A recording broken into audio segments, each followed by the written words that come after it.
अस्सलाम वालेकुम एवरीवन। उम्मीद है आप सब खैरियत से होंगे। अच्छा जी, आज हमारा CSS PMS world map series में लेक्चर नंबर 28 है। आज हम डिस्कस करने जा रहे हैं एक मोस्ट इम्पॉर्टेंट टॉपिक को, दोआब्स इन पाकिस्तान। ठीक है, पाकिस्तान में कितने दोआब्स हैं।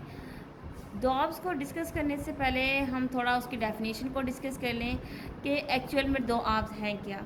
तो दो का मतलब दो होता है, आब का मतलब पानी होता है, तो यानी कि दो पानी। तो दो पानियों के दरमियान वाले एरिया को दो आब बोला जाता है, या फिर हम कह सकते हैं कि the place between two reverse is called दो आब्स, यानी कि दो रिवर्स के दरमियान जो जगह होती है उसको हम क्या कहते हैं, दो आब बोलते हैं।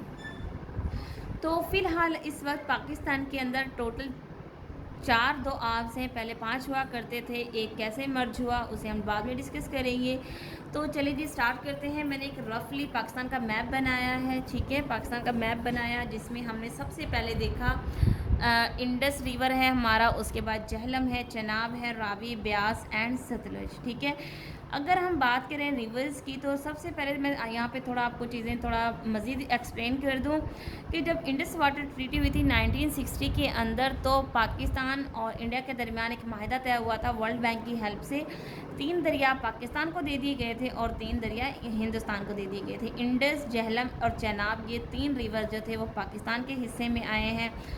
अगर हम देखें चनाब और रावी ब्यास और रावी, ब्यास, सतलुज, ये 3 रिवर जो थे ये किसके पास गए थे, ये इंडिया के पास गए थे। लेकिन with the passage of time India ने क्या किया, जो ब्यास रिवर है इसका पानी यहाँ से टर्न करके बिल्कुल इस जगह से यहाँ से टर्न करके इसको वापस इंडिया के अंदर ले गया है, यानी कि पाकिस्तान के अंदर अब ब्यास का पानी नहीं आता। तो अकॉर्डिंग टू इंटरनेशनल लॉ, जिस कंट्री से दरिया निकलता है उस कंट्री का उस दरिया के पानी पे 20% हक होता है और 80% उस कंट्री का होता है जिस कंट्री का वो दरिया होता है। ठीक है, तो यही वजह है कि बाकी अदर जितने भी रिवर्स हैं उनका पानी इंडिया यूज़ कर सकता है 20%। ठीक है, अब हम यहाँ पे डिस्कस करने जा रहे हैं दो आब्स को। तो यहाँ पे हमारे पास इंडस और जहलम के दरमियान का जो इलाका है ये वाला जो इलाका है उसे हम क्या कहेंगे, सिंध सागर दो आब। ठीक है, इंडस और जहलम के दरमियान का जो इलाका है उसे हम बोलेंगे सिंध सागर दो आब। उसके बाद हमारा नेक्स्ट दो आब है जहलम के बाद, जहलम और चनाब के बाद अब एक है जहलम। ये देखें JE जहलम, ये ट्रिक बता रही हूँ मैं आपको।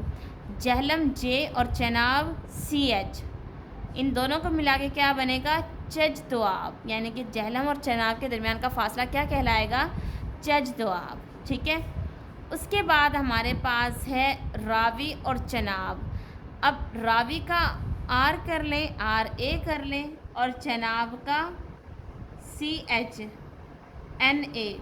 तो रावी और चनाब के दरमियान इन दोनों को मिला के क्या बना, रचना दो आब। ठीक है, रावी और चनाब के दरमियान में क्या बना, रचना दो आब।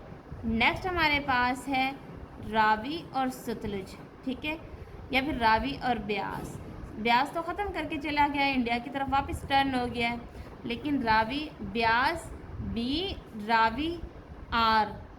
तो इस रावी और ब्यास यानी कि रावी और सतलुज के दरमियान में, ब्यास अब ख़त्म हो गया। मैं बार बार आपको एक ही चीज़ समझाने की कोशिश कर रही हूँ कि रावी जो है वो और सतलुज, इनके दरमियान का जो इलाका है उसे हम बोलेंगे बारी दो आब।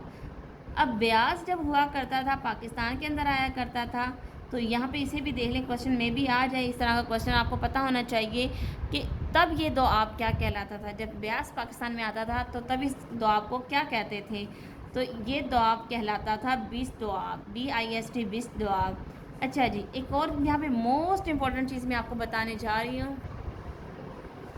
आपने सुना होगा कि इंडस वाटर ट्रीटी की वायलेशन करते हुए इंडिया पाकिस्तान में या पाकिस्तान के जो रिवर्स हैं उन पे कुछ डैम बना रहा है। तो मैंने आपके लेक्चर के स्टार्ट में एक चीज़ बोली थी कि जिस कंट्री से रिवर निकलता है उस कंट्री का 20% हक होता है उसके पानी पे। तो यहाँ पे ये है इंडियन कश्मीर, ये है पाकिस्तानी कश्मीर। इंडिया ने क्या किया है, जब बहता हुआ पानी आ रहा था तो इस मकाम पे, यहाँ पे बिल्कुल इस जगह पे एक डैम बना लिया है, ठीक है। डैम बना है यानी कि ये पानी गुजर रहा है, ये पानी गुजर रहा है, दरमियान में इसने पानी का रुख मोड़ के यहाँ पे डैम बना लिया है, यानी कि यहाँ से पानी गुजरता हुआ डैम के ज़रिए इधर आकर वापस ही पाकिस्तान में आ जाता है। तो यहाँ पे इंडियन कश्मीर है, तो इधर का जो इलाका था वो कृष्ण नगर कहलाता है, और इसका इधर वाला जो इलाका है वो नीलम वैली है। तो यहाँ पे एक रिवर है, उसे हम बोलते हैं नीलम रिवर, और उसी रिवर का नाम उधर वो क्या बोलते हैं उसको, कृष्ण गंगा, ठीक है, कृष्ण गंगा। तो उसी रिवर के नाम पे उन्होंने इस डैम का नाम रखा कृष्ण गंगा डैम, ठीक है। अब ये बहुत बड़ा डिस्प्यूटेड डैम है जो कि ज़ेर तामीर है, और वायलेशन की है इंडिया ने। पाकिस्तान ने जब केस ये दायर करवाया है, वर्ल्ड बैंक के पास गया है, इंटरनेशनल ऑर्गेनाइजेशन के पास गया है, तो वहाँ पे जाके हमारा जो है वो फ़ैसला इंडिया के हक़ में हुआ है। क्यों? क्योंकि अकॉर्डिंग टू इंटरनेशनल लॉ जिस कंट्री से समुंदर या दरिया निकलता है उसका 20% उस पर हक़ होता है। अब इंडिया क्लेम करता है कि हम तो अपना 20% यूज़ कर रहे हैं, हम तो वायलेशन कर ही नहीं रहे हैं, तो यहाँ पे इंडिया विन कर जाता है। यही वजह है कि इंडिया जो है बड़े बेधड़क होके यहाँ पे नीलम रिवर के ऊपर अपना डैम बना के बैठ गया है। तो एक्चुअल में हमारा टॉपिक था अबाउट दोआब्स, तो हमने दोआब्स को इन डेप्थ जाके डिस्कस किया।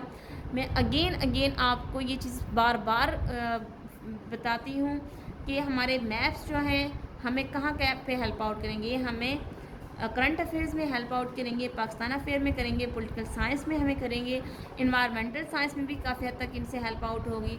और सबसे बड़ा हमारा वन पेपर हमारा जो है वो सारा के सारा यहीं से तैयार होगा। तो इसीलिए इन चीज़ों को आप ध्यान से किया करें, लेक्चर को गौर से सुना करें और अपने अपने नोट्स बना लिया करें, क्योंकि एंड ऑफ द डे जब आप अपेयर होती हो किसी भी एग्ज़ाम में तो आपके अपने ही नोट्स काम आते हैं, ना कि आपको जो इंटरनेट पे जो बहुत सारी वो भर के फ़ाइलें मिल रही होती हैं, PDF फाइलें, उनसे कुछ नहीं बनने वाला जब तक आप खुद एफ़र्ट नहीं करेंगे। तो उम्मीद है आपको मेरी बातें समझ आ रही होंगी। इंशाल्लाह मिलेंगे नए वीडियो लेक्चर में एक नए टॉपिक के साथ। तब तक अपना ख्याल रखिएगा। जज़ाकल्लाह, अल्लाह हाफ़िज़।